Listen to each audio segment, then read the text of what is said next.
Assalomu alaykum, hurmatli fuqarolar.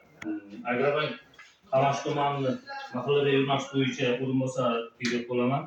Sizlarga bugungi kunda ajratilayotgan kreditlarimiz bo'yicha qisqacha batafsil tushuntiradigan bo'lsam, hozirgi kunda jismoniy shaxslarimizga mahalla loyihasi va biznesga ko'mak kreditlari ajratilmoqda. Bu ishsiz fuqarolarga ajratiladi.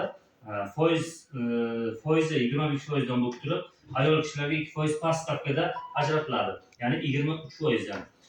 Biznesga ko'mak kredit loyihamiz 4 yil muddatga 6 oy imtiyoz davri bilan beriladigan bo'lsa, miqdori 12 million so'mgacha.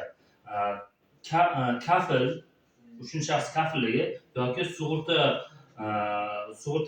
kafilligi asosida kredit olsalaringiz bo'ladi.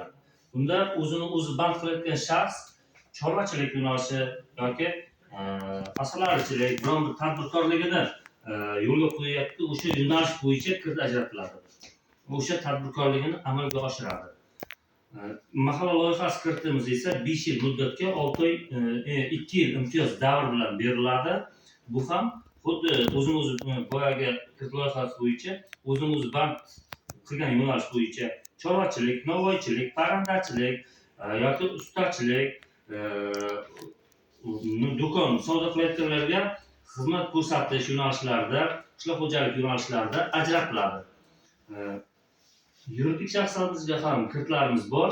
Yuridik shaxslarimizga 312-sonli qarorga asosan 7 yil muddatga 6 oy imtiyoz davri bilan ajratiladi.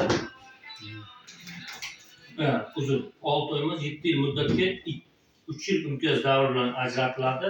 Bular oxirgi 1 yil davomida faoliyat yuritib kelayotgan yaxshi salohiyatli yuridik shaxslar, yaxta, MCJ, oilaviy korxona, o'sha yo'nalishdagi shaxslarga ajratiladi.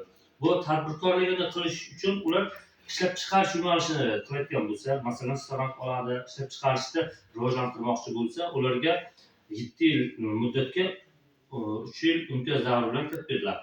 Agarda xomashyo oladigan bo'lsa yoki savdo sotiq qiladigan bo'lsa, 18 oy muddatga beriladi, 6 oy imtiyoz davri bilan. Xomashyoniki 18 oy muddatga beriladi. Mana shunday kreditlarimiz bor.